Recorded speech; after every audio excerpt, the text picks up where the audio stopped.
Welcome to this discussion on what the diaspora is saying about the issues related to reform of the Jamaican Constitution.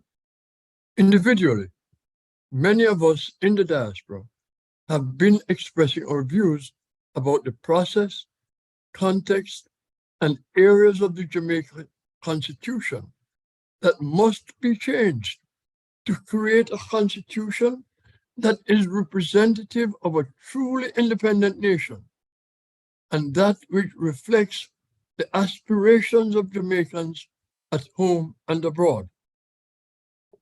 Many have identified areas that should be prioritized as well as a few issues on which public consensus are more likely to be achieved. They are also contesting views on some very difficult issues, which may require a great deal of deliberation over a longer period to achieve consensus. I've been hearing from several members of the diaspora, and I've heard many views on many issues. To help give voice to diaspora views, I convened this panel on what the diaspora is saying. This panel represents a microcosm of the Jamaican diaspora in Canada, the United Kingdom, and the United States.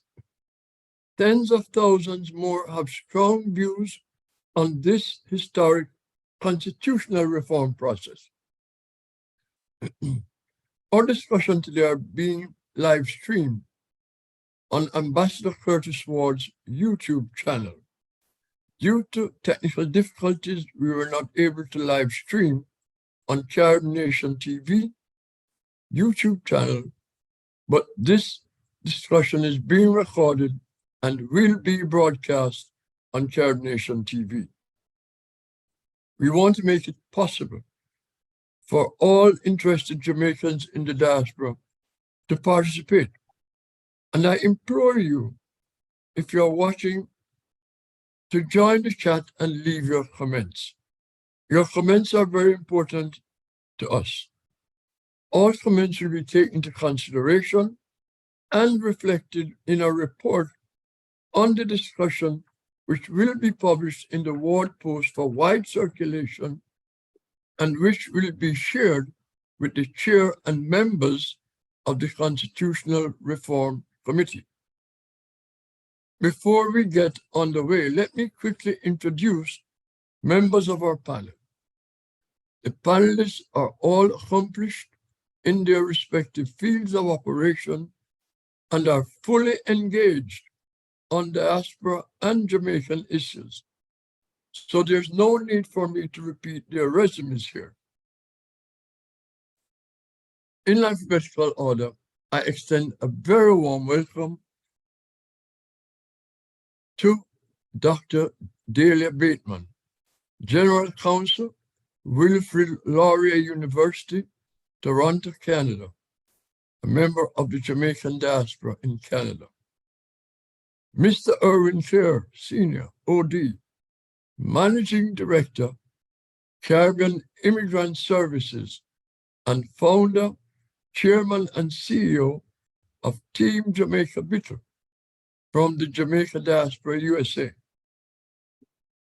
We had earlier Dr. Julius Garvey, a renowned cardiovascular surgeon, and we hope he will return soon. We have Dr. Franklin Knight, Leonard and Helen R. Stillman, Professor of History Emeritus, and co-chair of Johns Hopkins University Academy of Scholars on the Homewood campus of the Johns Hopkins University, a member of the Jamaica Diaspora, USA. We have Mr. Rudy Page, founder of Making Connections Work, and an award-winning leadership and management consultant from the Jamaica Diaspora, United Kingdom. We have Ms. Valerie Steele, former member of the Jamaica Advisory Board, a Jamaica Diaspora member from Canada.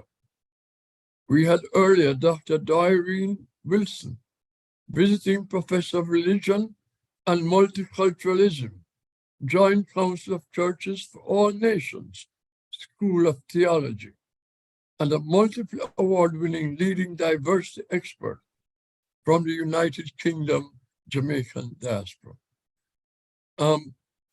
Both Dr. Garvey and Dr. Wilson are not with us at the moment. We are hoping that they will return very soon.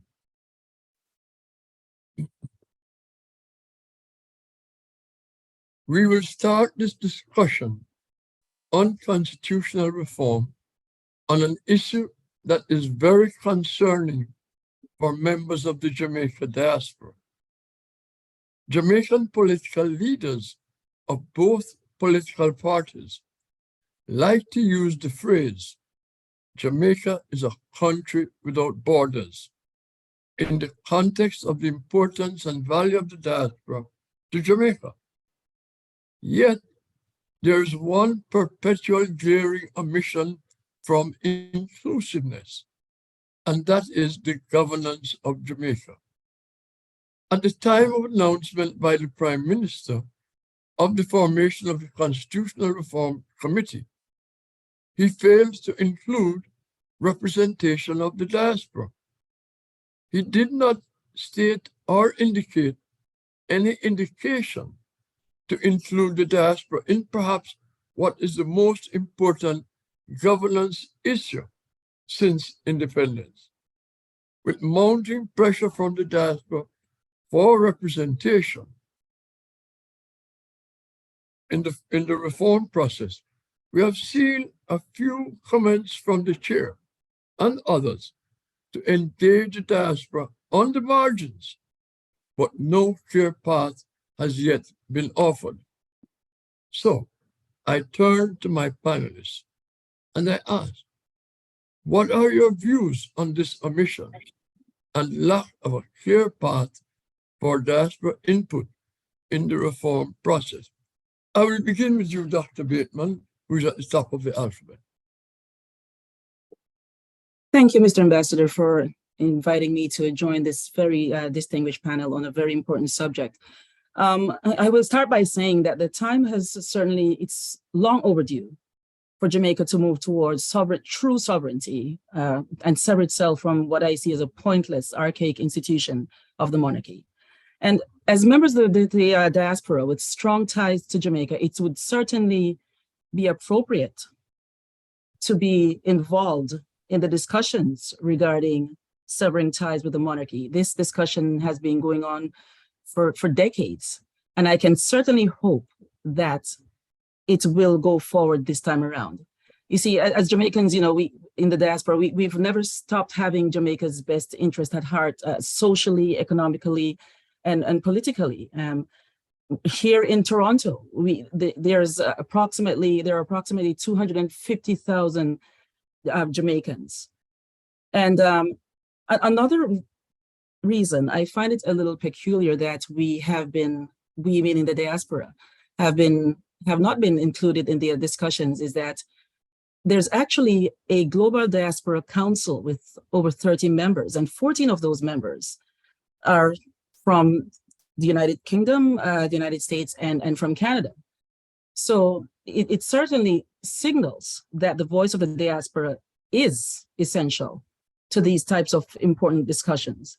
You know, I'll give you some more statistics. In 2017, it was estimated that there are 1.3 million Jamaican-born persons residing abroad, which amounts to at least around 48% of the population of 2.7 million or thereabouts. If you add their children who are born outside of Jamaica, the total diaspora size is about 70% of the current population of Jamaica. That is significant.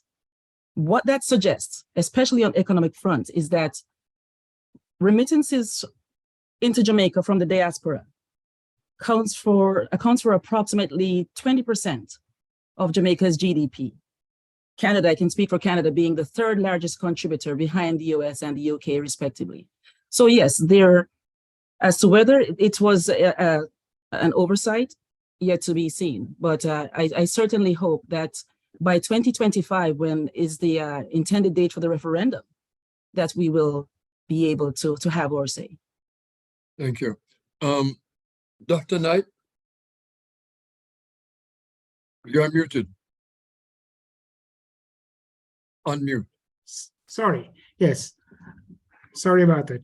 I would like to endorse what Dr. Bateman said. I think that it is really very important to have a vital role of the diaspora within the discussions, not only for the reason that they constitute a significant population outside the shores of Jamaica, but because I think they have such a strong and varied intellectual pool that can contribute significantly to the development of Jamaica as a society and as a culture. So it's beyond the economic contribution, which I think is substantial, that we should see the diaspora as forming an integral part of the ongoing discussions about how we constitute the new Jamaica. And I think at the very beginning, I'm not sure they haven't got it, but at least initially, one should think of the Jamaican government having a skills pool of Jamaicans in the diaspora accessible to the government at all times in all fields, in medicine, in education, in economics, in all the practical sciences, and so on. And I think that whether we vote or not is another question, but the consultation and the integration in the ongoing discussions of what Jamaicans should be doing about improving the conditions of their country should involve at all levels the Jamaican diaspora. Thank you so much, Professor Franklin. Rudy Page, out of London. Thank you very much for the invitation, Ambassador Ward. And I endorse what's been said by fellow panelists. But of course, I would also put a slight different emphasis, given the UK and the legacy. But more importantly is that we've learned some quite hard lessons, the Windrush generation, just over the Windrush scandal of recent times. And so one of the things that we will be looking at very early on is the impact of the new Jamaica Republic on the Windrush generations. Because one of the challenges that underpinned the Windrush scandal was the change in status when Jamaica became independent, this change of status as it related to the UK. So as I said, that's a lesson that we have learned. So we will actually be looking at, well, what does that mean, the change in status? What does it mean to the Windrush generations? And they would be anybody who came to the UK between 1948 and 1971, 73, and then became citizens. And what does that now mean for them and their and the children? So we here in the UK are on our 4th and 5th generations in terms of Jamaicans. So I also think that this is a good opportunity to look at how we will integrate the diaspora knowledge, skills and abilities, and also look at how, from a collective responsibility, the diasporas, particularly the UK, US and Canada regions, how we actually collaborate as a body to ensure our voice is heard.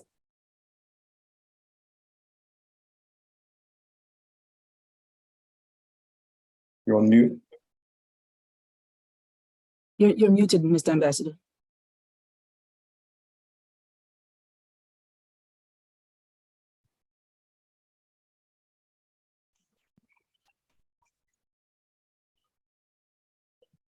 Ms. Steele, back to Canada with you now.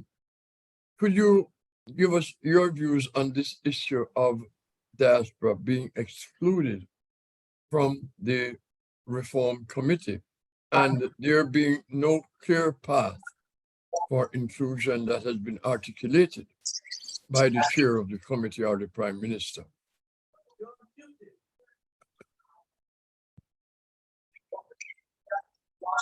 Can you hear me?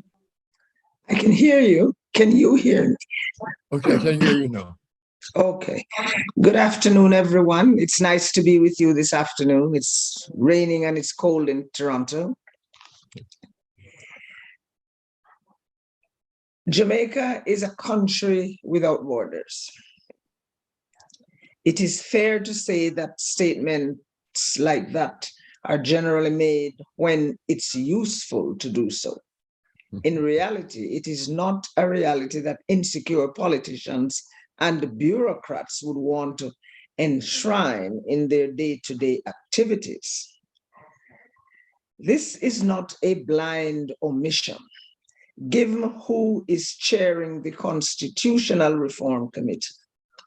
Minister Malahoo Fort is the chair of this committee. She was also the junior minister in the Ministry of Foreign Affairs and Foreign Trade, with responsibility for diaspora affairs. She was the worst minister we dealt with during that time of the movement. It is fair to say that this government hasn't worked very well with the diaspora. Those of us who know the truth cannot be at all surprised that this is happening. I am not surprised. The omission of the diaspora shows the long-standing view from the beginning of this government that they are not directly in sync with us as Jamaicans living abroad. When Mr. Holness came to power, he eliminated the junior minister responsible for diaspora affairs. And he left it up to the Minister of Foreign Affairs and Foreign Trade to do everything. So there was no desire to deal with us in a wholesome way. And for those of us like myself who are old hat at this, I am not surprised. It is more an expectation than a disappointment. When it comes to antipathy, is what our Prime Minister of Jamaica actually expresses to us, not necessarily in words, but in action. Okay. I think your point is very well taken. As a matter of fact, I recall in 2016, many of us in the diaspora had to advocate for the Minister of State to be given the portfolio of the diaspora. Because when he was appointed, there was no indication that he was going to be the person responsible. But let us move on. There are several provisions of the Jamaican Constitution which do not reflect Jamaica's sovereignty and nationhood. And I think these are two issues that stand out above all else. Replacing the British monarchy with a Jamaican president and removing the UK Privy Council as Jamaica's final appeals tribunal. Let me start with you, Professor Franklin. What are your views on these two issues? Well, I think it's important to begin by pointing out that Jamaica has a long history of pluralism and diversity. And if we are to maintain this type of society, it is absolutely incongruous to have as the continuing head of state the monarchy of Great Britain. To begin with, the anomaly is illustrated in the position of Governor General. The Governor General is a representative of the British monarchy, His Majesty Charles III, or whatever it is, who among his titles is defender of a faith, a Christian faith, which restricts it to English Episcopalianism. Now, Jamaica has a Governor General who is a Seventh-day Adventist, I understand. And I cannot see how a Seventh-day Adventist can hold the title of Defender of the Faith in an English system. So I think that Jamaica needs to get rid of that position altogether, replace it by a president, and reconstitute the form of government in ways that reflect the population. This whole concession of a two-party thing taken from the United States Constitution has to be thrown out. Representation should not be first past the post, but should be proportional to the parties so that every party gaining, I don't care the proportion, 5% of the vote ought to be reflected in Parliament. The majority party will, of course, lead the government. But what Jamaica should try to get in is greater popular participation. And that can only be achieved by, in fact, changing the political structure to incentivize new political parties and bring new people into the political process. And then, of course, basic reconstitution of how that politics is destroyed, is deployed. I don't want unconsciously say it's destroyed here. I'm sorry about that. But I think, for example, that Parliament strikes me as being an employment relief agency for would-be politicians. I cannot see the meaningful number established in the Constitution. I myself think that Parliament should have no more than 2 representatives from each parish and 3 from the counties, the 3 counties, and that should suffice. I can't understand why Jamaica has 15 to 18 ministers when the United States of America with 300 plus millions has 15 ministries. And this needs to be rationalized. And some of the local government deployed to local agencies, parishes or counties. Thank you. Thank you very much, Dr. Knight. Let me hear from Erwin Chair. Erwin, are you with us? I want to hear from you on two Yes, I am. issues. I've been making a transition. Good day, gentle folks. Yeah. Just Could you hear me? comment first of all on the omission of the diaspora in the process, and then on the 2 issues, removing the monarchy and removing the UK Privy Council? Next. I've listened on and off to the comments made earlier, and I must say welcome to this distinguished group of individuals who have had a significant track record of delivering, advocating, lobbying on behalf of the diaspora component of the Jamaican experience. And I know we are largely forgotten whenever there are times of input or cause to make decisions as to the way forward. We are very popular, however, when the hand goes out or there's access necessary to the ATM machine. We play critical roles there. The unfortunate part is that we seem to have developed this legacy, which I believe through this constitutional reform, we have an opportunity to adjust.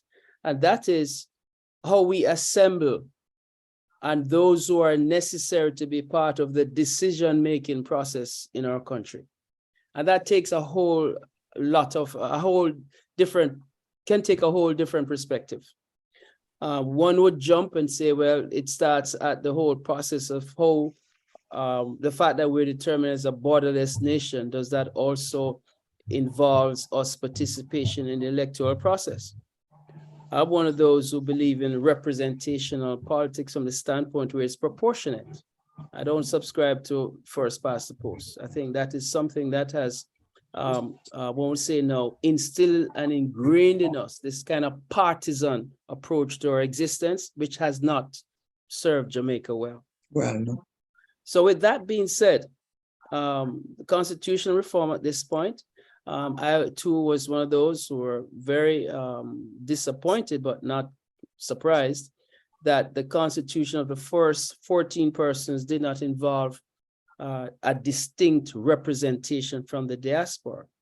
And I'm going to use a figure that economists now use, and that is the contribution of the diaspora to the Jamaican economy is 37% collective. So when you have that kind of oomph going in, I am at the point where I believe that there is a demand that we should be at the table. With that being said, I saw where the team was again included to go to 15. What does that tell me? That tells me that that figure is static. So I do believe that there's still time for the advocacy and lobby to get to the ear of the Prime Minister, seeing that he is the one who assembles this team, to get membership there. That is important. What we're doing here this afternoon is very, very important towards that end. Because for us at this stage to have our voices to get to the level of the team here to be filtered, or to have it be grandfathered, or to have it being done by forces through other forces to the committee, I think is unacceptable. But that should not stop us, however, to continue to lobby for the things that are of importance to us. I want to add something else to what I've heard so far, and I do agree with most of the stuff being said as far as our participation. There's a piece in here that I believe that we must address. And I think I've had conversations with this. Well, I think if you're talking about a dual citizenship, we're going to come to that later. Okay, sir. All right. And my final point would be this, that it is imperative that as we seek this constitutional reform, that whereas our interests may be from a perspective of the diaspora, that the learned persons on this platform must advocate and seek ways for those persons who, yes, they are just as interested in this whole change in the whole constitutional reform, that their rights be protected. That is very important. Their rights being protected. And my final statement is that, Ambassador Ward and Kurt and team, is that if I recall back in 1917, when at the birth of the Jamaica Progressive League, the intent was self-government. Who would have thought that in 2023, we're basically still talking about it. Although we have gone through some form of self-government, we're still there. So the diaspora has played critical roles in the building of this nation and will continue to do so. Absolutely correct. And thank you for those points. And as someone who has been around for a long time, working in the diaspora and doing yeoman's work for Jamaica and serving Jamaica at home and abroad, your points are very, very well taken. I want to welcome Dr. Doreen Wilson, who is back with us. She's from the UK. And Dr. Wilson, the two questions I've posed so far, and if you could give me your brief response on this.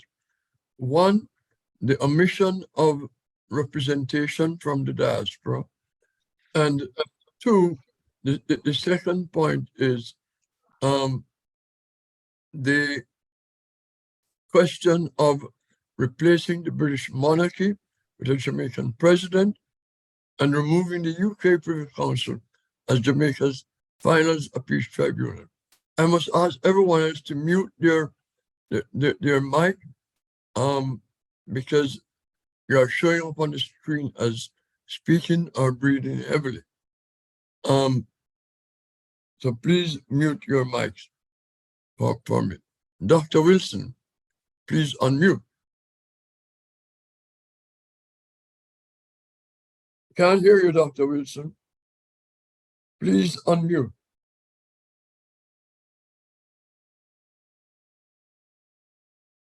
Unmute. I must apologize. You'll hear background noise. I'm in a building, but unfortunately they double booked. So there is an event going on, which is why you will hear the background noise. So I do apologize for that. I just want to make sure that you can hear me. With regards to dual citizenship, I'm British born, and as I say, British born. The question to you is not about dual citizenship at the moment. Right. No, we are talking about omission of the diaspora from being represented Yes. on the reform Right. Right. committee. Thank you for repeating that. And the second issue that you'll address is whether we should remove the monarchy and replace the president, Yes. and whether Thank we you. should Thank you. leave the Privy Council as our final court of appeal. So if you could just give us a brief Yes. answer on all of Okay. this. The mission of the diaspora is a mistake. The diaspora represents 38% of Jamaican nationals, whether it's from the second or third or even fourth generation. That is an error because Jamaica needs us to invest in the future of Jamaica and to help build Jamaica.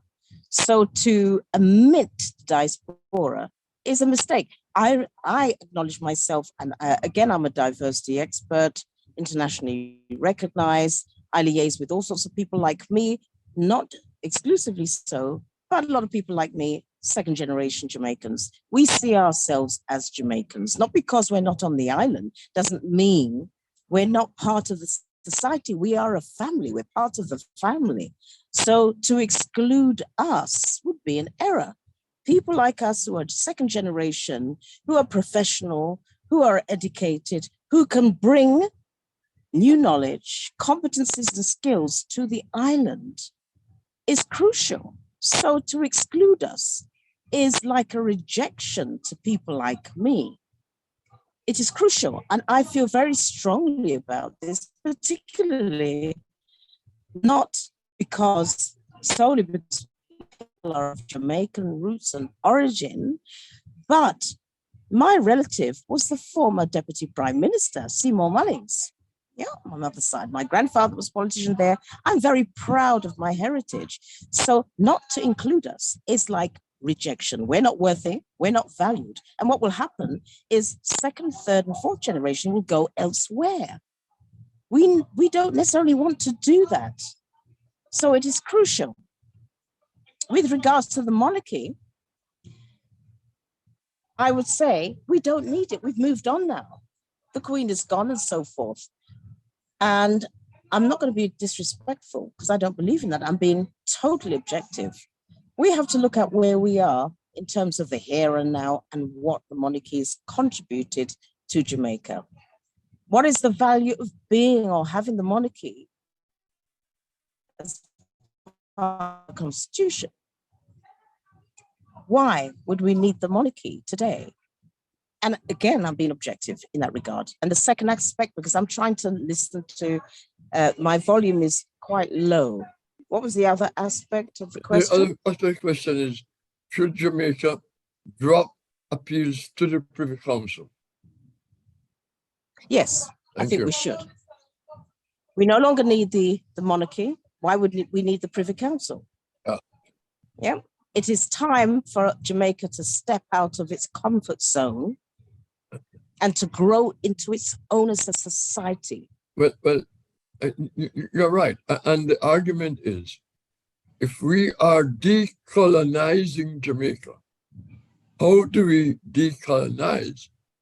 By keeping them, by dropping the monarchy, but still keeping the Privy Council. It makes no sense. So let us try to move to the next question. There seems to be broad consensus.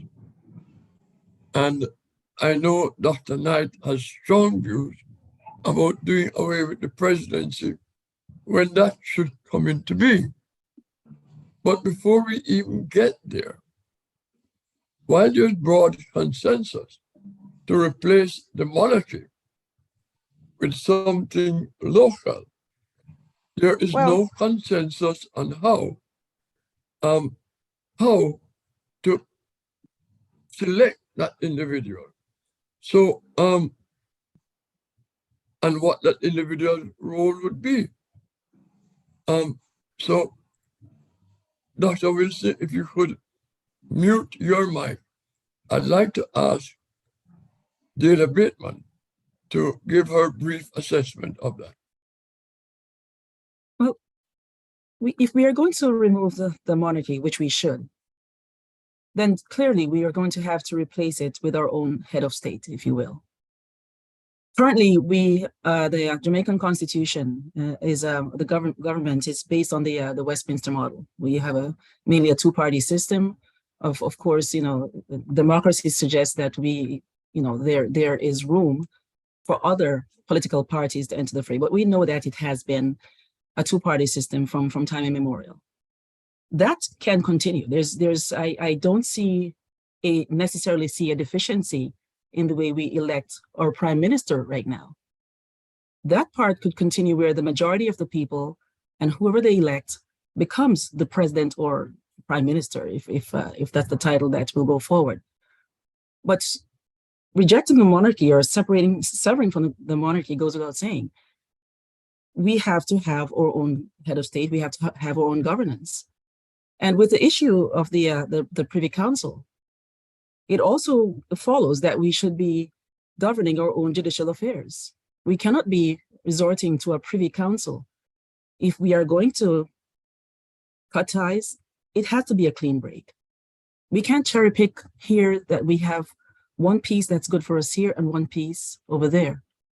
That is a very infantile, continuous dependent thinking on some form of mother country, jurisdiction. And we have to make that bold decision and the bold move to sever ties completely. Otherwise, we became quote unquote independent in 1962. And here we are now. Here we are now still deferring to a constitution that was premised upon the UK method of governance, a constitution that still has us going to the crown, if you will, for direction. So we hear you loud and clear. It's time. It's time. Yes. Rudy Page, would you like to weigh in on dropping the monarchy? But I think you spoke about that before. Well, I think it is important to become a republic. And why are you talk about the Privy Council? And also, obviously, to get rid of the Privy Council, because that's you've got the CCJ covering the region, the competence is there. But I think there's something around the whole public education as well, though, the public awareness, that I think some of this is about how can we ensure that there is greater public awareness and understanding. Because even if you look back to the independence, when Jamaica became independent, there was not a lot of public understanding about what that actually meant. So I think from a diaspora perspective, we should, be strong on the public education. But not only that, if you look at Vision 2030, the national development goals, if Jamaica is going to achieve those, then there's going to be, and there will be, significant diaspora involvement in there.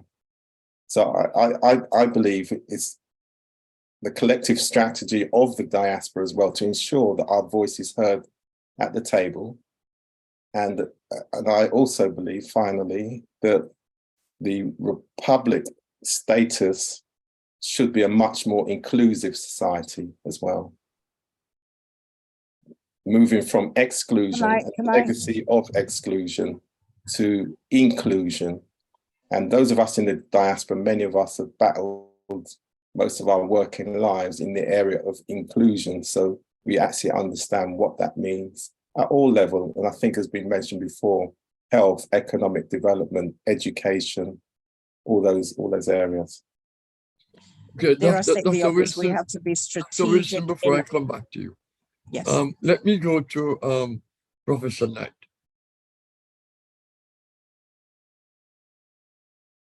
I think the suggestions which have been made are really excellent ones. The disappointment in 1962 stemmed from two sources. First, a very narrow elite wrote this constitution reflecting a sort of unbalanced integration of an American system with a British parliamentary system. Most of the people were entirely left out of this. And what this system, the legacy of this system, is a society which did not generate new ideas. If you look at Jamaica today, and I've been looking at it because I'm a Jamaican, born there, and grew up at the time of independence as a young man, I didn't, of course, appreciate then the changes which are taking place.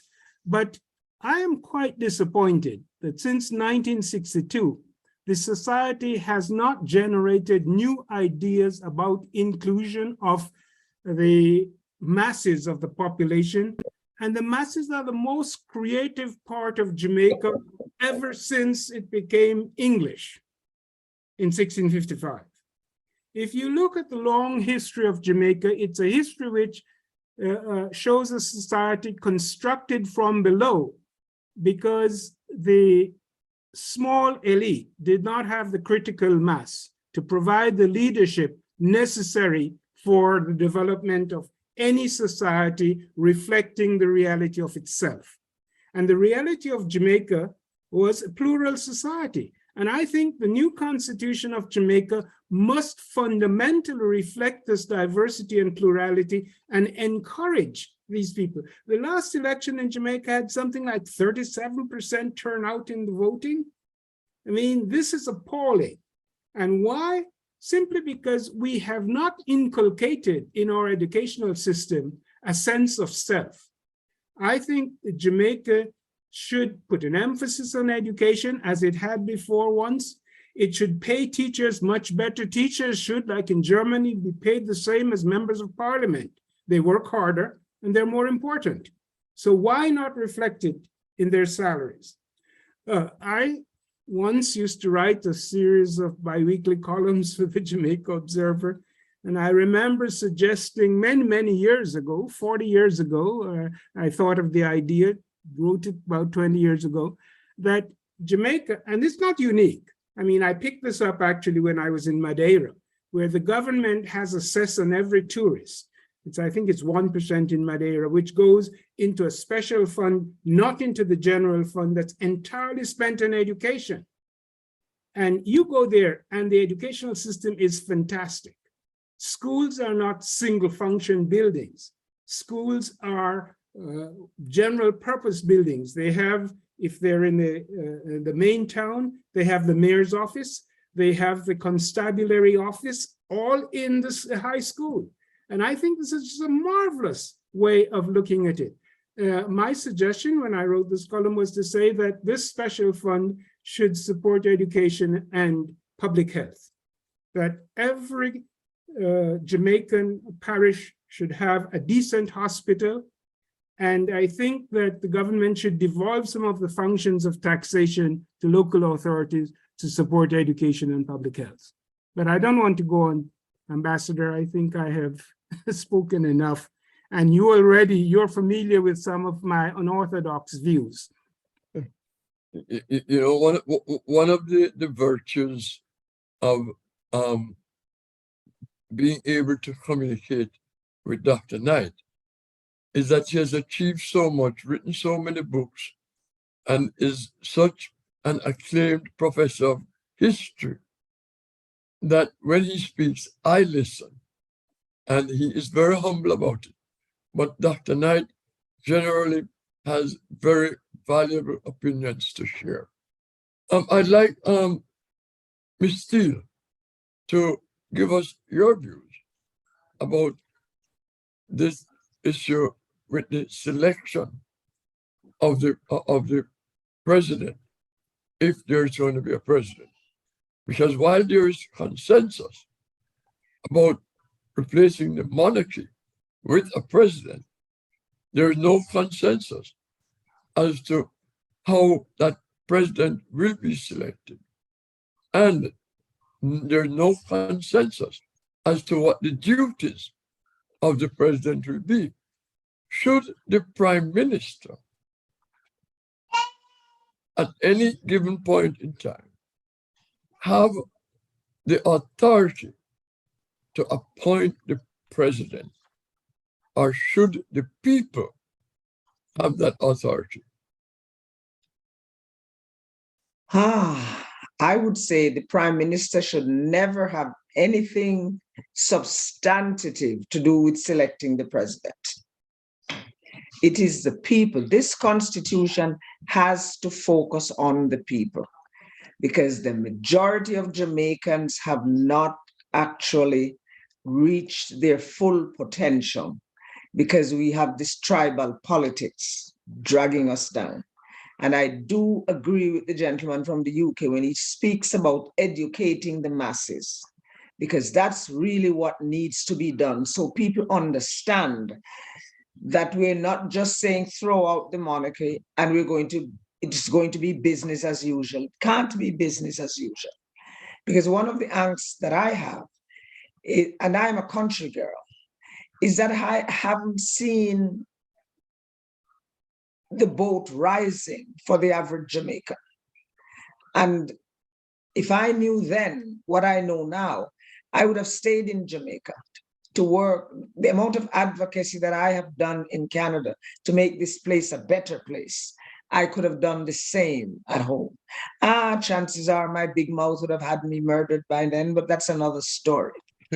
But I am telling you that replacing the British monarchy is a no-brainer. I think it's time.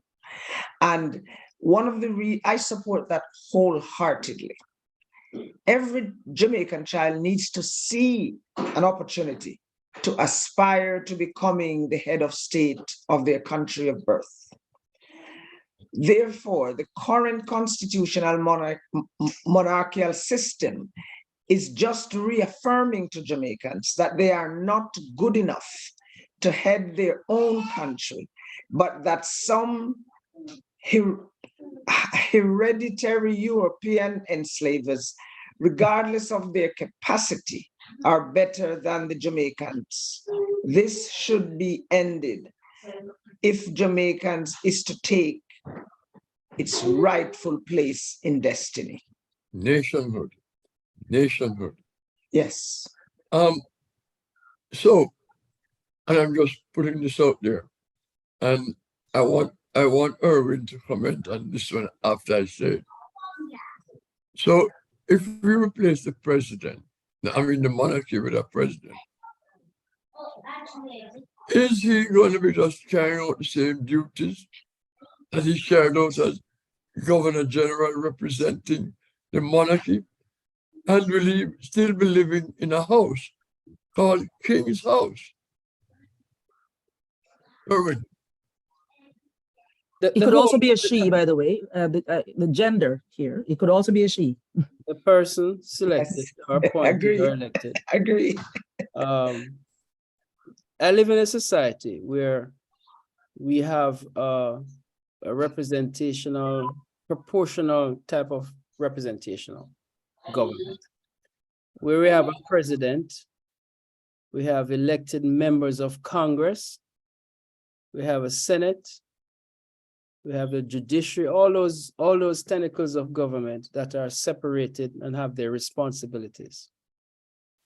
I think the bottom line here is that legislators are not good managers. In Jamaica, we have a combination. A guy on the street wins a popularity contest to become a member of parliament and then finds himself 2 weeks later as a minister of local government. I just use that as an example, by the way, not to highlight the present minister. And then he becomes an individual with this largesse and power to do many things without the skill sets of managing. Because I believe that one of the challenges we have in Jamaican government today is that we have persons charged with responsibilities that lack managerial skills. And so if you were to ask me, Ambassador Ward, how would I envision at this moment a change for Jamaica? Is that legislators remain legislators. And we have the prime minister elected by the people, or the president elected by the people, who then chooses his or her cabinet of persons who can manage the business at hand, persons with the skill sets in education, persons with the skill sets in health, whatever the constituted cabinet, as you may want to call it, be. These are persons appointed to a job. And that there's a process for impeachment, recall, which, as you know, doesn't exist now in the system. And that's why we could have a member of parliament beat up on some woman and he'd be put aside and we don't know what to do because he's elected by the people and there's no true recall. So that would be my kind of how I look at things and visioning going forward. The ceremonial presidency, for me personally, is a waste of time. I see it has been adopted throughout the Caribbean when they remove themselves, when they remove the monarchy, they have a ceremonial president. I really don't understand the rule because they really have no, they bark, but they can't bite. Similar to how we'd have a governor general in Jamaica. And to simply go through all of this to come back to having a ceremonial guy living in a, we can call it what they want to call it, redemption house or whatever we want to call it. But it's just painted a different color. It's the same scenario. So if we're to be true to our people and where we want to go, we probably not haste, but make sure we get this thing done right as can be, to facilitate the situations where it does not become a bunch of intellectuals as to how the whole situation is constituted, making decisions by, from what I understand right now, the group seem to be going through a kumbaya process because they seem to be agreeing on just about everything. It's not transparent, so really don't know what's going on, but we are agreeing on things, I usually get nervous when I hear all of that. I want to hear that there's some contentiousness. I know that people are, arguing and deliberating. I don't get the sense coming out. It would appear that the president or the chairperson has an urgency to say how much they're working together. I'm worried by that. And that's why I also want those meetings to be transparent. But again, to come back to my point, as you asked me, sir, is that the model I see is that to just replace King's House, the Governor General, with a presidency with ceremonial roles, the pomp and pageantry, let's get on the business of life and making sure that our people are represented in the areas that need to be represented. Because if we don't do that, the very people right now who are looking in, who will need buy-in from, will be dubious. And we talk about 37% participation, Dr. Franklin. They'll be continuing to do their things because they'll see the irrelevance to these persons making decisions on their behalf. And also the trust factor, of course, which we so lacking in Jamaica, will be further deteriorated. Thank you, Owen. And I don't want to make light of this, but it is my view that if we're going to have a ceremonial president, just replacing the ceremonial governor general, then may as well we rename King's House to being the president's palace, because that's what it is. I want to get to Dr. Wilson to quickly wrap up this part of the discussion. We're trying to ensure that our audience hear, and that when we file our report, that we are telling them what the diaspora is saying. Dr. Wilson, make it quick. What we are saying is that the voice of the Jamaican people, whether we're there on the island or not, is absolutely crucial. You have to be governed by any governors, those in terms of power and control, must listen to the voice of the Jamaican people. As I said, whether we're at home or not, we watch the news, we hear what's going on, etc. And also there needs to be a clean sweep in terms of cleaning up the internals, like any other household, to use that as a metaphor, to ensure we do not what's right, but what is the right thing for Jamaica as an island. We have a very promising future. And as Rudy pointed out, education is absolutely crucial. Knowledge is power, and it has to be governed by what people are looking for from a president. If we're going down that road, what are we looking for? What do we need? And also, there has to be a very clear action plan as to how we're going to achieve these objectives and what are they. It's absolutely crucial for us. And we have to be governed, and I reiterate that again several times, we have to be governed by the voice of the Jamaican people. Totally agree with you, Dr. Wilson. Now, the next issue I want to raise is the one that Erwin Kerr started to speak about earlier. And that is the one that creates this anomaly in terms of dual citizenship. And I want Erwin to lead it off. Let me just say exactly what it is.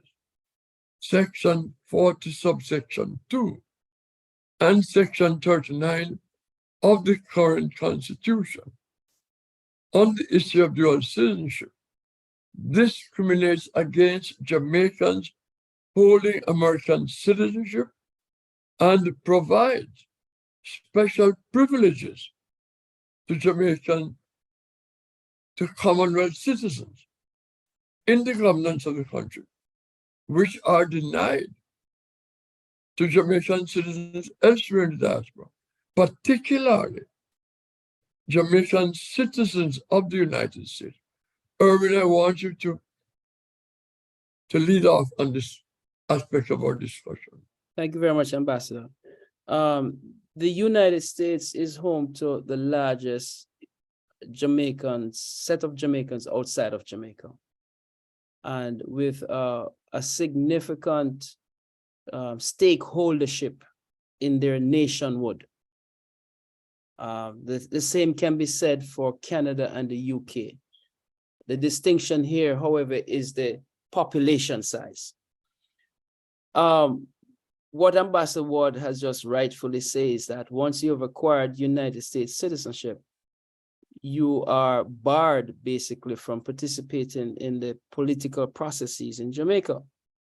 What's ironic about that is that Commonwealth citizens, such as those from Canada, Australia, Rwanda, they can come to Jamaica. And I'm talking about folks who are born in Rwanda, all right? Persons who are born in other Commonwealth states can come to Jamaica, hang out for a year or so, get elected, because, you know, getting elected is a process where those with the significant resources can find themselves in political offices, get elected, and before you know it, they're a member of parliament and can move on to become a minister of government and quite possibly higher positions. And so the question then begs itself. So the Jamaicans who now live in the United States and have acquired United States citizens, they would have to denounce that citizenship before they can get involved in political processes. Now, all of these situations here, there's nothing that is fundamentally state that a process of removing those barriers can't be done. But if we are to go through this process of constitutional reform, there has to be the piece in there too that deals with electoral reform as well. How do we and who qualifies, all right? As again, bearing in mind the borderless nation, wherever Jamaicans are, the same privileges should be granted as Jamaicans at home, or in this case, those in the Commonwealth, because, you know, as though there are persons who will say that this was part of the British, won't say, yes, we give you your independence, but we have this little thing over you that I can bring a guy in from Australia and infiltrate your system at any time, which is what exists right now. So I'm just saying that going forth, the conversation has to include, how do we treat with Jamaicans in the United States primarily with dual nationality as it relates to their participation in electoral processes in Jamaica, bearing in mind that many times those connections have a direct economic input that benefits Jamaica. And if we're going to be, you know, and we have to make sure that whatever system we have, it benefits Jamaica. So let's not get you know, one say no, bent and twisted out of shape, that, well, it's because of some rules that are in place that we now have the opportunity to address, we overlook. So I'm just saying that that has to be part of the conversation. And I use the premise again, a borderless nation, building Jamaica's borders. And let's also understand too, that Jamaica depends heavily on the collectivity of its Jamaican nationals outside of its border.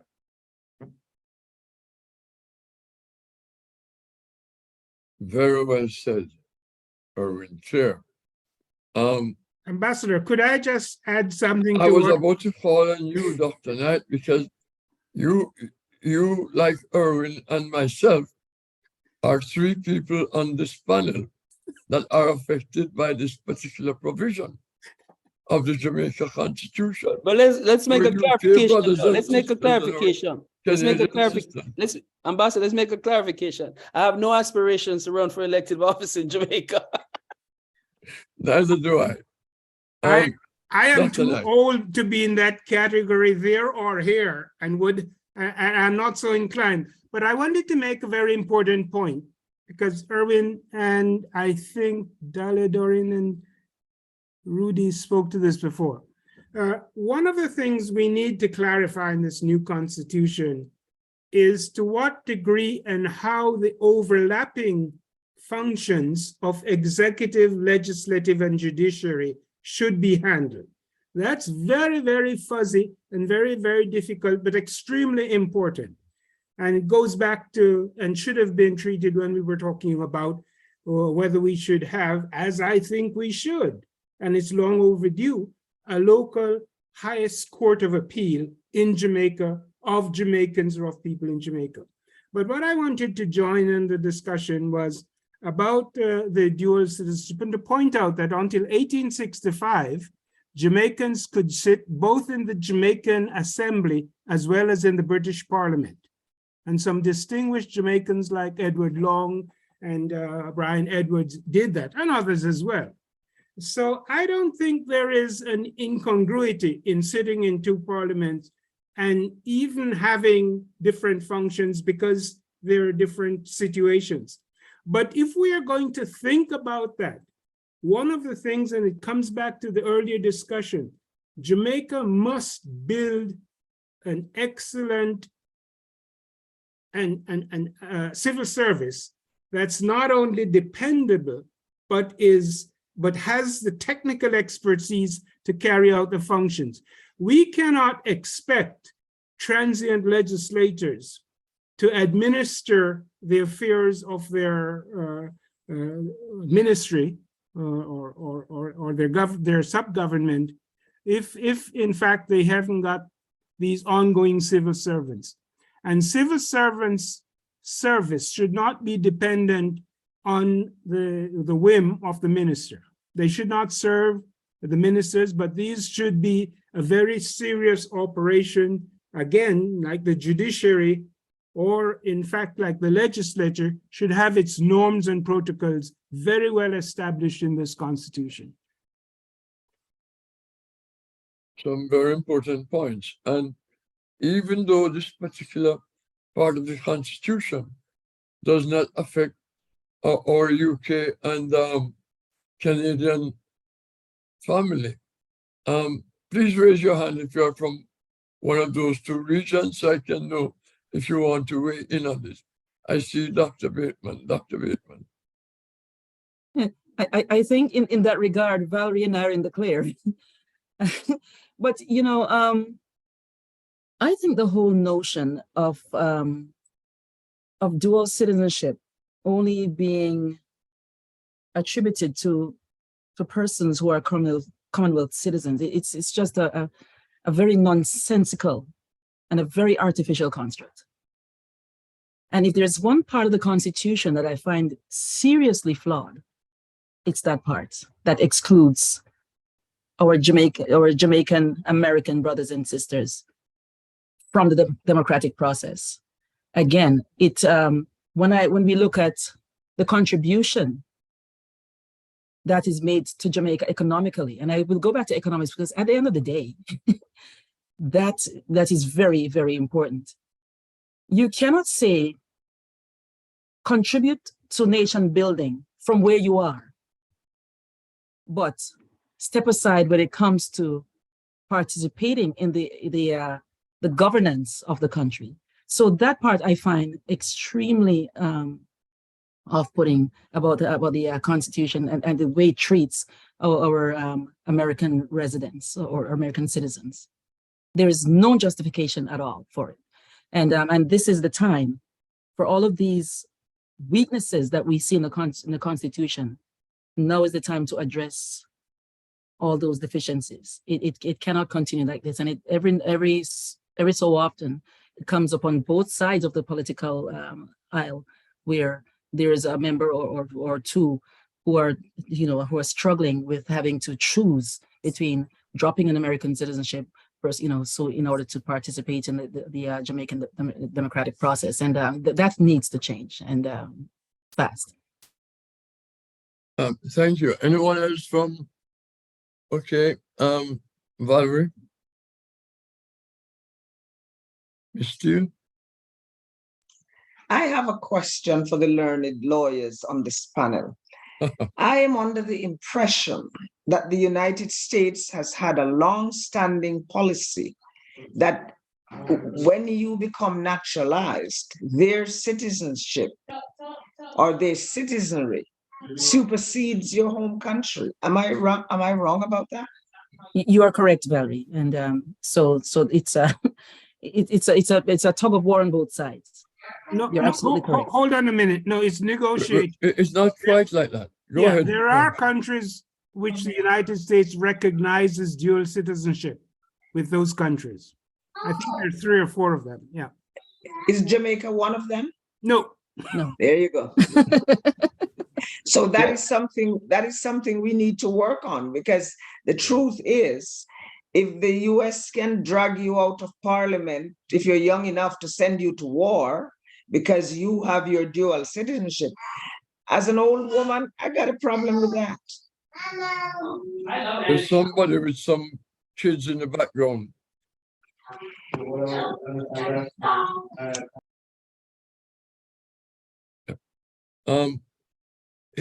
Here is the fact of the matter, though. If you are a Canadian citizen, and as a matter of fact, the way the Constitution is written, what it says Commonwealth citizens.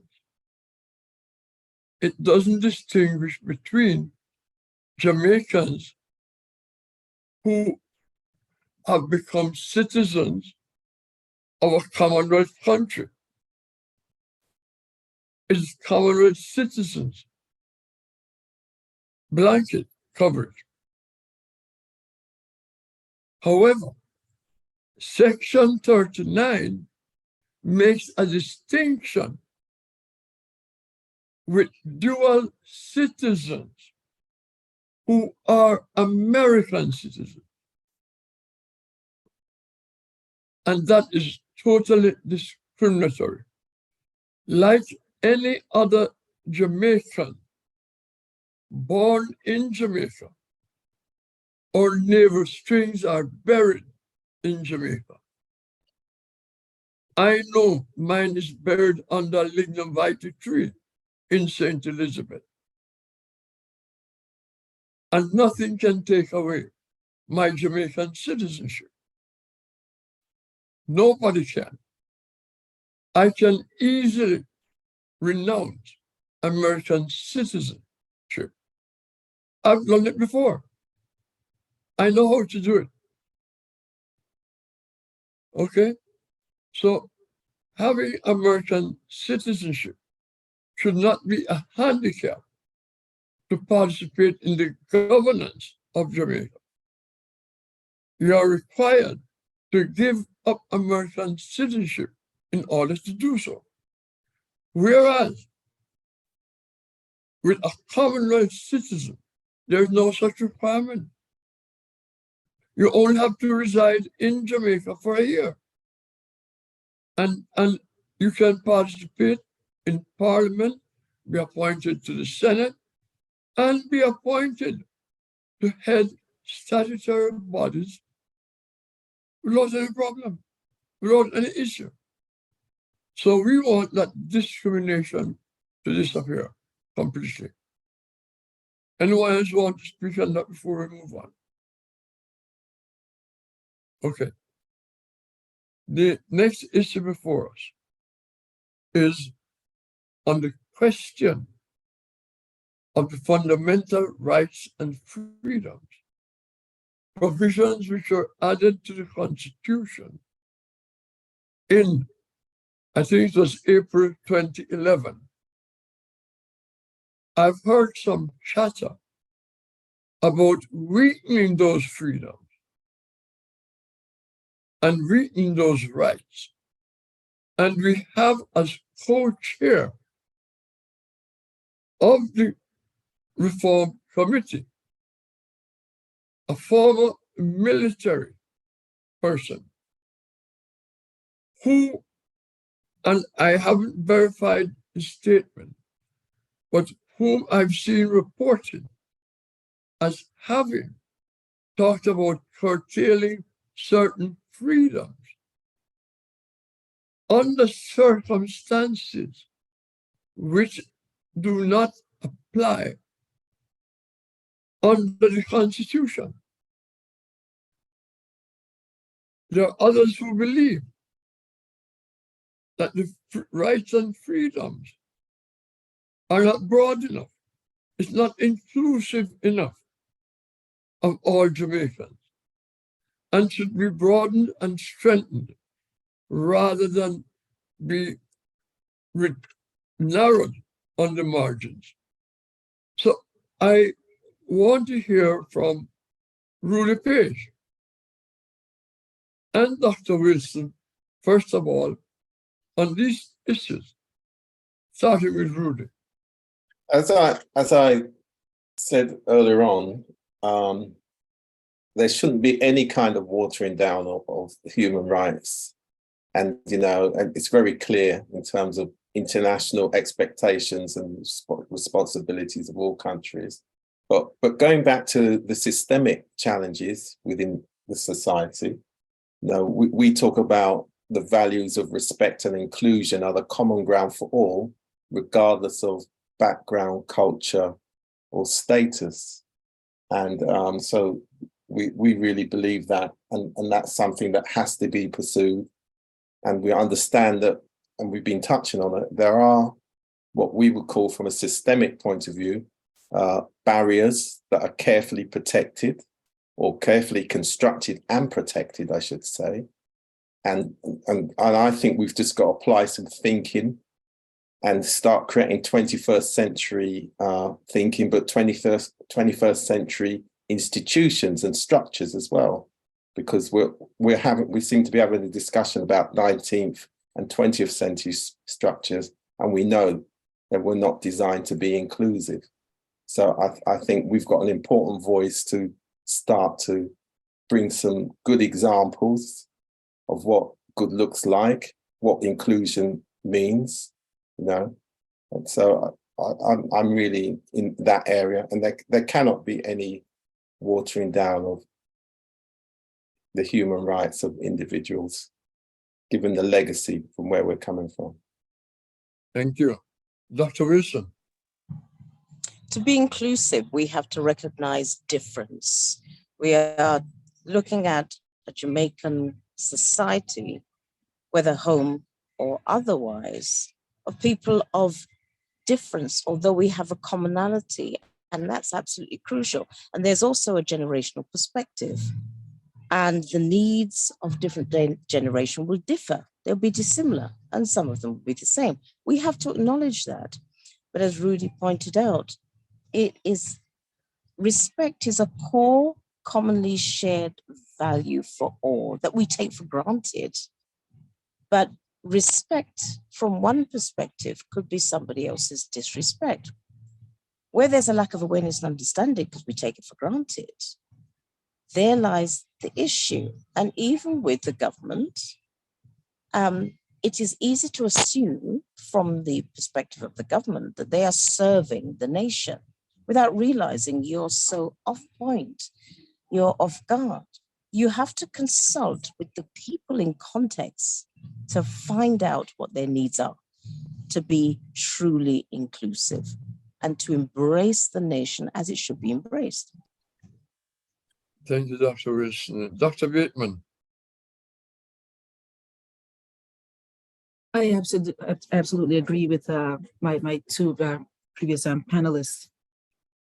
For Jamaica to move forward as a progressive country, a prosperous country, we have to pay better attention to human rights. There has to be more education to begin with. We cannot say, I find it very ironic that us in the diaspora,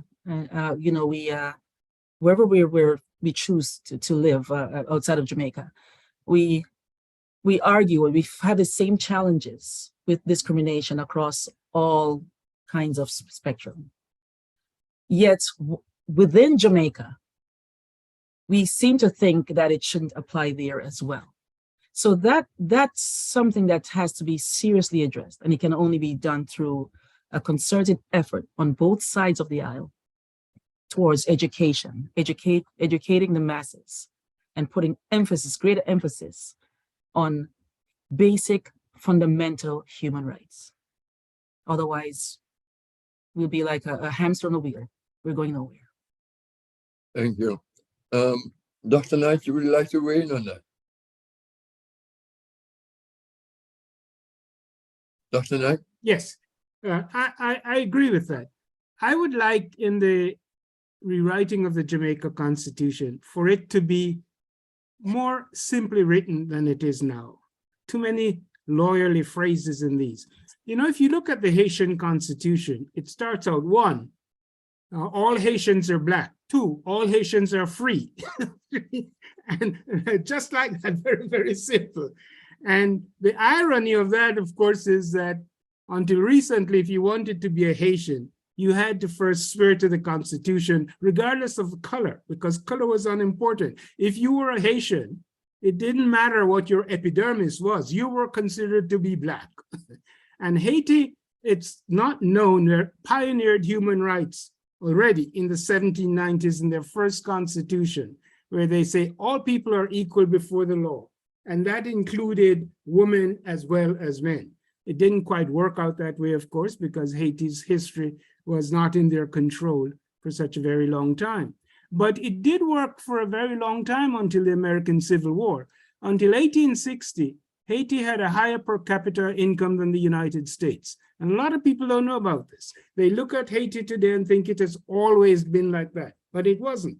And I want to see in the Constitution, just as Dr. Wilson and Bateman said, a consciousness that societies change, that the flower that shines today, tomorrow dies. All that we wish to say tempts and then flies. And so we should not exclude the future generations from modifying the structure in which they find themselves, just as we are trying to do today with the structure with which we find ourselves. Thank you very much. Can I just say quickly, Ambassador Ward, just a very quick point. Well, we're not naive, and we do understand there are powerful vested interests to keep things a certain way and to maintain the barriers. So we do understand that. Very good point, Rudy. Irwin, you want to say something on this? The thing I've heard it echoed there several times, and that is we see the flexibilities within the system today in trying to address things happening now. When I say that, you mentioned the vice chair of the committee being an army person and would have signed on to those state of emergency apparatus to deal with our present conditionality, which by all extent operates in an environment where it unduly impacts the very societies we're talking about here, who are usually left out of these type of arrangements in decisions, but yet they face the wrath of it. The constitutional rights of the average man. Whatever we do and whatever we'll come up with, we must make a commitment that that forms the basis of the existence of this new document, if nothing else. Because there are the average person on the street, I have to believe, feels that they are vulnerable at all times by the state apparatus using the law to protect them, to carry out against them, you know? Yeah. And that becomes dangerous because, you know, we see in a country of our size, the challenges we have with corruption, the challenges we have with governments and leaders having the power to do. I say, my responsibility, I decide when there's an election to be held or when, whatever the case might be. That to me does not posit itself well to the average Jamaican in believing in the system, because after all this is done, if we cannot have the opportunity for the mass in Jamaica and Jamaicans to have confidence, then there'll be no buy-in. It will be a document that becomes another white paper on somebody's shelf somewhere. Yes. Ms. Steele, would you like to say something on that?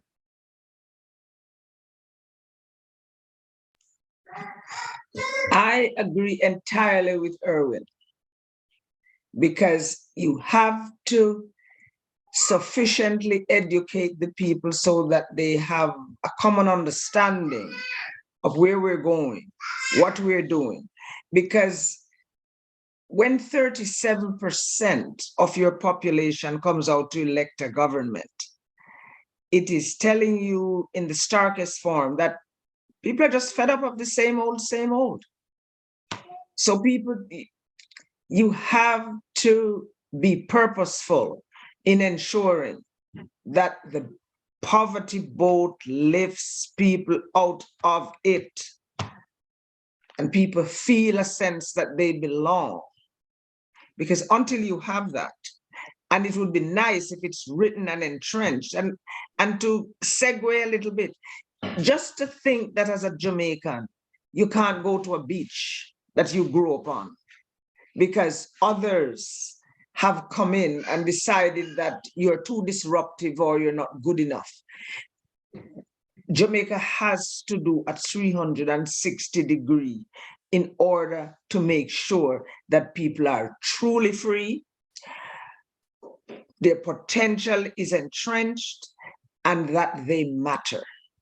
Thank you. Thank you for that. Thank you very much.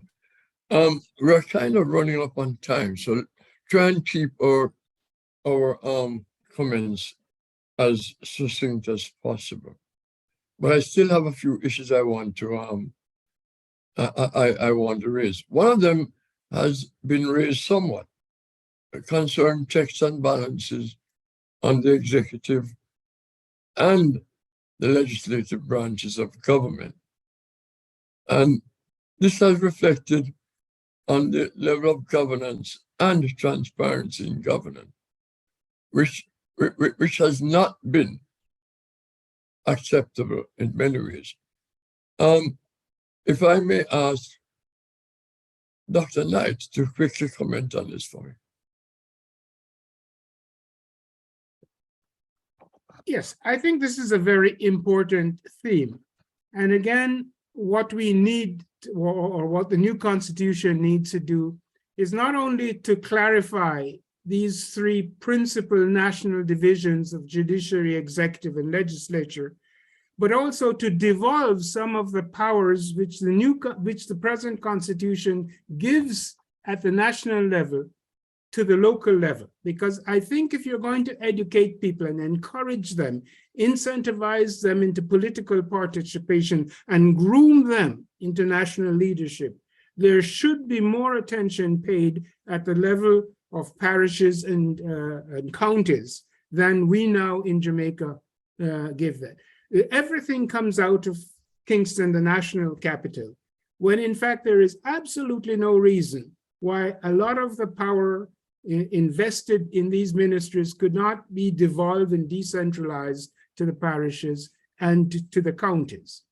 And I think that would be justified if we would reduce the size of Parliament and in fact have general elections for everybody. President, if you want one, Prime Minister, if you have one, if you need one, members of Parliament, members of the Senate should be elected, not appointed. They should go. And there should be some general electees at the level, I think, of the counties. In my suggestion, I said that, you could have one for Cornwall, one for Middlesex, and one for Surrey. And the advantage of this is that they have to look beyond the parish boundaries to bring to the national government a regional view, which is now lacking. Everyone, regardless of where they're from in Jamaica, once they get to Kingston, become Kingstonians. And they share this declining, narrow, elitist view bred by the old boy network. I hear you, Dr. Knight, very loud and clear. And I was going to touch on some of those later. But since we are just about there, before I talk about the power of the so-called municipal councils, which used to be the parish councils, I want to look at the power of the Prime Minister to determine when an election will be held at the national level and whether, with a majority in Parliament, can keep postponing local government election for no other reason, or no other credible reason, I should say, but to give advantage to the government party should an election be called. I'd like to start out with Dr. Bateman on that. Well, this has been one of the problematic features of our current parliamentary system, and when a government who sees itself as being popular at the moment and seeing weaknesses in the opposition can prorogue Parliament and call an election just for political longevity, right? I find that extremely problematic. It's Erwin said earlier that we should choose people who are business-minded to run a government, right? And we can certainly take best practices as we would in businesses to apply to superimpose over something else that works better, right? And when I say that, we can also do that in politics. And I say that to say that when I look at the US Constitution or the way the United States does their thing, they have a set time frame in which an election has to be held. They cannot just wrap up Parliament and say let's go to election for political expedience and for longevity to stretch it out. So we can certainly, I would suggest that this is the time to look at best practices in governance in other countries that have different ways of governance to introduce into the Jamaican system if we do sever from the monarchy. And I say if because so many times it's been talked about, and I'm getting cynical now. But I honestly believe, Ambassador Ward, that we should certainly have fixed terms which are adhered to, and you can't just call an election when you want to. As you said, 37% turning out. That shows a lot of apathy, right? But it's also, for give credit to whoever is maneuvering for their own self-interest. I've seen it happen in Canada so many times, where Parliament has been prorogued, they call an election, and the incumbent stays in power for another, 4 years. So yes, I that's one area of our current system that I find extremely disconcerting. I hear you, and I think there are many issues with how our elections are called and determined. And when you speak of a fixed term for the national election, and since I have you, Dr. Bateman, should there also be fixed term for the local government elections? And, Absolutely. and would it be beneficial to Absolutely. have Again, both elections on the same day? Again, I say, you know, it doesn't hurt to use practices in jurisdictions and, you know, sovereign nations elsewhere. Again, I see the local government election as similar to the midterm elections in the United States. It works. It keeps people engaged. Yeah. It keeps democracy, you know, alive. It keeps people thinking. You know, if you think about not being able to have a fixed term, right? People sometimes forget about what their rights are and when they can address what they're dissatisfied with. If you put a fixed time frame on something, then people will become active. They know it's coming up. There's no uncertainty. There's no power for the prime minister or you know, the majority of whoever is in parliament to say, well, we're going to stall this until we see fit. No, I honestly believe that the same way with the general elections, it should apply to the local government elections as well. Local government elections it's sometimes, you know, not given the same amount of weight, but I think it's absolutely critical because these are the people who are on the ground and connected to their constituents. Correct. And I agree with that. In my view, if one man has the power, which is how it is under current law, to determine the date of an election, then that is not democracy. No, it's not. We keep telling people that Jamaica is a model of democracy, but that is not democracy. That is autocratic. Okay? The issue of that one man, that power residing in the prime minister, which is not directly elected by the people, but he or she is leader of the political party, which gains less than 1/3 of the registered voters. That gives that party a supermajority. And that comes right back to the selection of the president, if we have a president. And when the prime minister suggests that both the Senate and the Parliament, the House of Representatives, jointly vote on who that president will be, then there are no checks.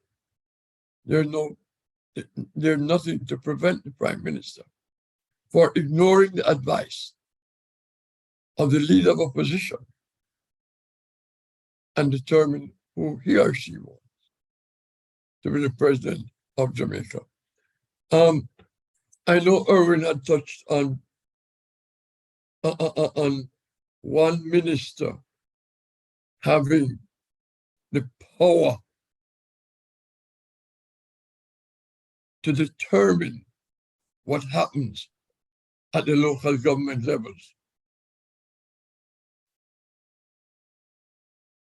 I want the opinion of everybody on this panel as to whether any minister of government should be able to dictate to local government what they can and cannot do. And any decision that they take, that minister has to agree for that decision to be given effect, except in very minor situations. And I want to start with Dr. Wilson on this. And I know she may have some technical difficulties very soon. Dr. Wilson, can you weigh in on this really quick for us? Well, I think it's dangerous to allow one person to have the decision or to make the decision on behalf of others. It's always dangerous to do that. So I certainly would not basically support one individual to be in a position that they make decision on behalf of others. There has to be a collectivist approach, collaboration, and to also seek counsel of others, because then it does away with the thrusting someone in the position that they are going to be subjective in their approach, as opposed to being objective, which is absolutely crucial. Remember, we are talking about Parliament, we are talking about a society, it's a collective, it's the people. The people are the majority. We have to seek the views of the people. So to allow one person to make that decision would be wrong. And also, schools have terms, universities have terms, and so on. So there should be a set term or a date when elections should take place. That shouldn't change. People get used to it. It's about conditioning. I get it. Owen Kerr, you had raised the issue of the one done type of management of the parish councils or municipal councils. You want to expound on that? Sure. And I also want to say too about the whole situation of when to call elections. Let's not forget, ladies and gentlemen, that elections were called during the height of COVID. Elections were called during the height of COVID, right? So therefore, that by itself tells you how strategic whomever is in office can use conditionalities to their advantage in the political sense. And that is a dangerous premise. And so I'm one of those who believe, yes, infirm a fixed election date. And as far as I'm concerned, should not be more than 4 years. Right? Because 5 years is a dangerous, to me, is an overextension of persons being that long in office. And I think it also contributes to the morass and to the corruption we see now, because people become embedded and comfortable. Do you realize that in the United States, every congressperson it goes to the polls every 2 years? And these are persons who legislate the spending of billions and trillions of dollars, because they have to go back to the respective districts and account for their actions in Congress. They don't take no 4 years, they do that yearly. It keeps them on their toes. Does it strike up challenge? Does it strike up problems? No, it doesn't. But at least it keeps people engaged. And I think the population recognizing that they have a system in place, that if they're not satisfied with this person, they know what to do. So to go back to this whole situation that I spoke of, and I want to just be clear, make some clarification here, that when I say the business of, doesn't necessarily mean that the guy who runs a corporate 500 company. I'm talking about the persons with the necessary skill sets for that particular ministry, if it's called that way. Similar to how you have, the various ministries of health, education, etc. Get the right people with the skill sets in there. They don't have to be elected. They should be part of the whole process of that executive branch that the president or the prime minister is charged with, and the population at hand has the opportunity for recall and impeachment. So to conclude, and in a succinct manner, the whole situation of, especially in local government, that now we have a minister controlling an administration of when we say resources that goes out in the tentacles to the various sectors. I do believe too that these situations must be localized. Too much central government exists in the capital, and many times they do not know or care for what takes place out in the hinterlands, only when it's necessary politically.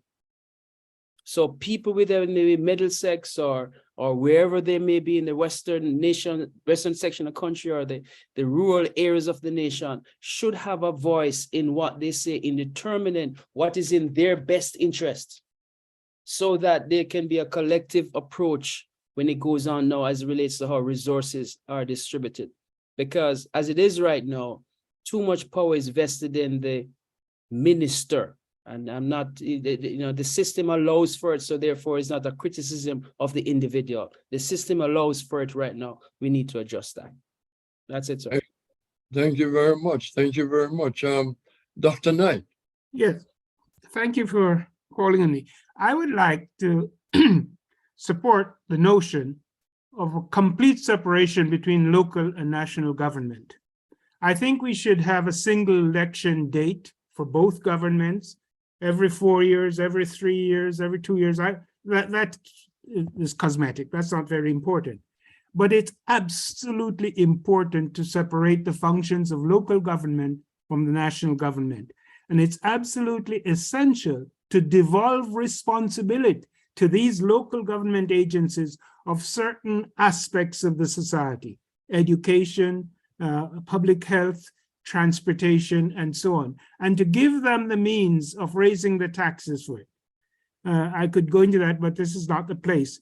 But again, they have to rethink how it is that we pay for these types of governments. And while we are at it, Jamaica is a good enough place because they have a long life expectancy where term limits should be for every single public employee. Nobody should be in the job for longer than 15 years. And I'm suggesting much less for the Prime Minister and for the national politicians. Amen. Amen to that. Amen to that. I don't think anyone will disagree with that. But will we get that in the reform package? I doubt it very much, because politicians are determining the reform that is eventually adopted, and they will protect their own interests above the interests of Jamaicans, the general population. So I wouldn't be too optimistic about them changing that, unless the people of the country and in the Jamaicans in the diaspora raise their voices and say it loud and say it clear that these changes are necessary in a reformed constitution. In terms of local government, how it should be organized, whether by parishes and counties, as Dr. Knight has suggested, these are questions that should be seriously discussed. The argument will be that perhaps you may have to carve out the KSIC and treat the KSIC as a county to give deference to the concentration of the population. But you look across the bridge and you see Portmore. And Portmore is the second largest city in Jamaica in terms of population. So we do have many issues which cannot be rushed in trying to reform the Constitution. Can I just say, Curtis, I think the starting point has really got to be that separation of powers, hasn't it? Yes, absolutely. I think it's necessary legislation, for meaningful reform. Judicial, but also there's lots of good practice around in other countries. If we use the term developed countries, because the 2030 agenda says that Jamaica will be a developed country by 2030. And we know that if you're going to reinvigorate or regenerate or renew communities, let's start in the neighborhoods. That's where it starts, in the neighborhoods, the families, the local communities, all the resources that are, in the local communities. You can move up to the parish level. When you need to upscale, you go to the county level, and then, the parish, then the county level, and then the national. So we're still back to that fundamental separation of powers, and also that we always look at the ministries and related entities or the related agencies, because most ministries have a related agency. And again, it's looking at, and it was mentioned earlier on, having the technical skills, the people who run the executive side of the agencies. It's really important. But I think we've still got to get back to that fundamental separation of powers. Yes. You know, we have been talking about a constitution that includes the interests of the people and not the interests of the politicians. We're talking about letting people decide. All voices must be heard is the term. All voices must be heard, but under the practice in Jamaica is that Jamaican politicians are afraid of referendum. They don't want the people to say what they want. They want to tell the people what the people want and what the people need. There are some countries that put major issues to the people on a regular basis in referendum. Some countries have had up to 4 or 5 referenda each year when it becomes necessary. Professor of history, how many referendum has Jamaica had? One that I know of. And that was before independence. That was over the West Indies Federation, and that was not very well executed. And but, it was before, sorry. Yes. What was the communication campaign? It was before we had independence. Yeah. But what I want to point out to you, Ambassador, which I think you made a very good point here, that what you have been implying, and I fully support you, is that politicians should return to being public servants. I think the whole idea of public service escapes a lot of the political leadership in Jamaica.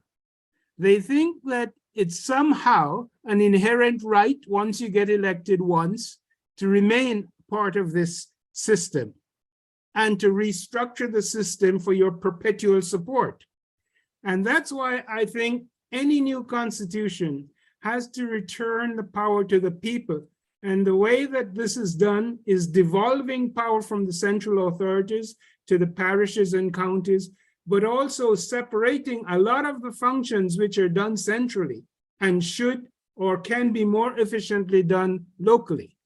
Again, I think that the only thing the Ministry of Education should do is set general education policy and provide funds to parishes and counties for their education. And that's where basic educational decisions should be made.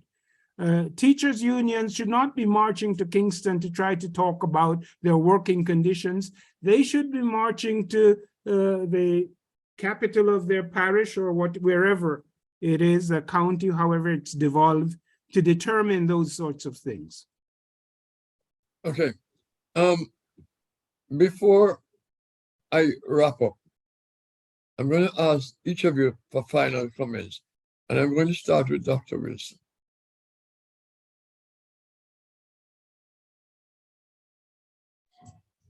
We've raised some important issues, and I hope that we take heed. I know we do. I don't want to take that for granted. It's absolutely crucial. Just to reiterate again, it is the voice of the people. The collective is a very powerful voice where more than 2 and beyond are gathered is crucial.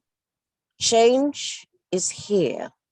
We need to embrace the change. We need to step out into the light, the daytime, the light. But we need to be, our government needs to be fit for purpose. Education is absolutely crucial, but so is an ethical approach. We have to do away with old ways. Yeah. Yesterday's solutions can be today's problems. These are just some of the nuggets I would like to leave with everyone else, because it's imperative that we take note. Thank you very much. Valerie Steele, your final comments.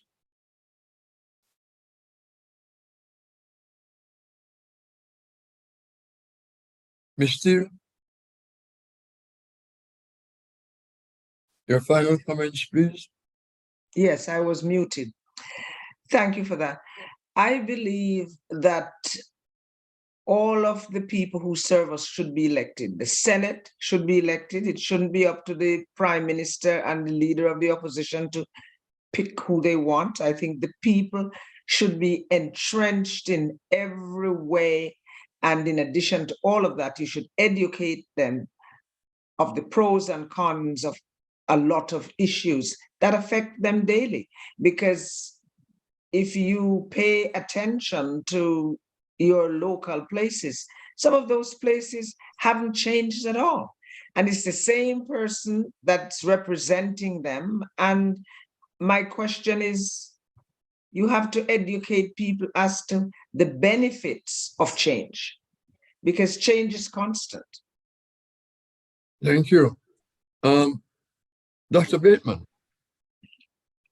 You know, every now and then I hear a commercial on the radio from there's a program on the Toronto radio sponsored by Jamaica Customs, and the motto is country over self. Mm-hmm. And that really is essential to all of what we're talking about here. We cannot, idiosyncrasy should not supersede democracy. It's the voice of the people that matters at all levels of government. And we have to go back to a situation where we don't think that because we have arrived at a certain level of office, and I say that for all politicians across the entire spectrum, that it ends right there. It's about themselves. It is, at the end of the day, it's about the people. All of us Jamaicans, regardless of who we vote for, we love our country. Mm-hmm. And regardless of where we live.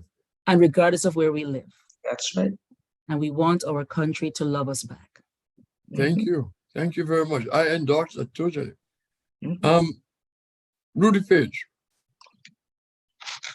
Well, I think, going back to my all voices must be heard, there should be an extensive consultation throughout the diaspora as well as Jamaica, so that people really do understand what the proposed changes mean to everybody and their well-being, the families, business, the prospects for the future. And going back to that point about inclusion, so are the proposed changes going to make life better for those who need their lives to be improved, especially when we think of the generational challenges that people have in that neighborhood, local communities level, has been explained already. Thank you, sir. Thank you. Erwin Chair, your final comments. You know, the country that I live in now, even the child who is 6 years old in this country, and I'm not supporting now, have a right to bear arms because they are quite familiar with their Second Amendment right. I want us to reach a point in Jamaica where the man on the street understands that he has a right, his justice for freedom and all that, that he can champion that and he can say it in a manner speaking that because he knows it to be a part of his existence. I want us, our people who are the beneficiaries of the decision we make here, to understand what their rights are. We do that by ensuring that there's a pathway for inclusion and recognizing to go back, and we must continue to remind our leaders that they serve. They serve. And it's not just to be verbal. but it must be part of their operational exercise. And I think we're at a point in our lifetime where it's not just about removing a monarchy and replacing it with something else. It must be something else meaningful and purposeful, because it must be able to stand the test of time for a generation. So I believe that the conversations we have started here, though we may not be part of the central decision-making processes as far as the committee that's been established, I believe, Ambassador Ward, that we must continue to lobby for that, because I do not believe that we should be using surrogacy to get our points across to this committee. And it must be something that we must continue to fight for. Thank you very much, sir. Absolutely. And I want everybody to join me in that fight. Professor Knight, your final thoughts on this discussion. Thank you, Ambassador. I think there have been a lot of generally very good ideas generated by this little discussion this afternoon. And I think that any proportion of them accepted by the main committee overlooking the Constitution would be a significant contribution, because the points we have made are really very important. One is, as Erwin has repeated, you cannot have a constitution which is not reflective of the people constituted in the body politic. So Jamaica must be for Jamaicans. And second, we have to somehow restructure the present system to make it more inclusive, because clearly it's not working in that way. We have a lot of rhetoric about this, out of many one people and so on, but that hasn't really worked very well practically for the majority of Jamaicans. And I think that the more I think about this and the necessary changes, Jamaicans have to be educated also not to be afraid of change. I remember Tennyson's putting in the words of the dying author, when Sir Bedivere comes to him complaining that he's the last of the knights and he can't live in a world without the round table and so on, he said, the old order changes, yielding place to new, and God fulfills himself in many ways, lest one good custom should corrupt the world. So I think that is what we have to inculcate into Jamaicans, that change is a fundamental part of their lives, and they have to prepare themselves well for it. And the Constitution is one way of doing this. I thank you for those closing comments. Let me offer some of my own to wrap up this discussion.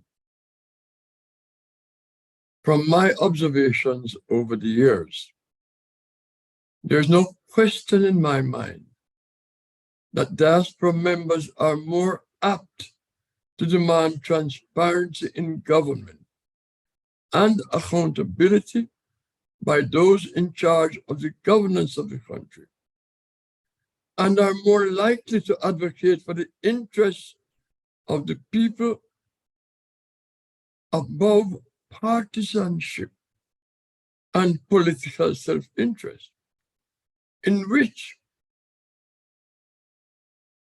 on my observation, a vast number of Jamaicans at home often acquiesce. Perhaps that's one of the reasons why members of the diaspora are being excluded from participating in the governance. It is true that many in the diaspora demand transparency and good governance. We demand guarantees of fundamental rights and freedoms. We demand an end to corruption and impunity for malfeasance. We demand protection of human rights. We demand equity and equal justice for all.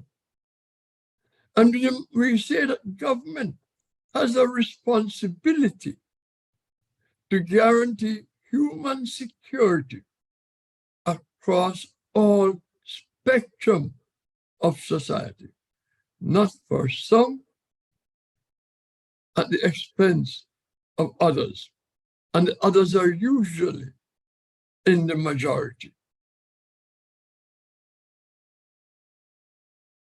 Many members of the diaspora strongly believe that the Constitution of our nation, the Constitution, should be a vehicle through which the aspirations of the Jamaican people can be met. And the Constitution must facilitate all of these things we are demanding and more. The government of Jamaica, regardless of political party, should willingly embrace these important reforms to strengthen our democracy and the whole question of the meaning of we the people, for the people. And as has been raised by many of you, elected officials are servants of the people. They are not elected to serve their own self-interest or to elevate them or to allow them certain privileges that the masses of Jamaicans are denied. And so I'd like to close with those thoughts. And I want to thank each of you for participating on this panel and providing such insightful views on the issues of constitutional reform. I want to thank those who have watched us on YouTube. And I look forward to reading those comments that they have left in the chat. Comments which will be incorporated in one form or another in the report which we will publish in the Ward Post and submit to the chairs of the Reform Committee. And this is just the beginning of our advocacy. Erwin raised that point, and I want to emphasize that it is just the beginning. I will use the Ward Post, and Carib Nation is committed to helping us bring to the fore issues on what the diaspora is saying with regard to constitutional reform in Jamaica. And several of you will be called upon to write articles, which we will publish to give voice and further elaboration on those issues which you hold dear, which you believe are imperatives for constitutional reform to be meaningful.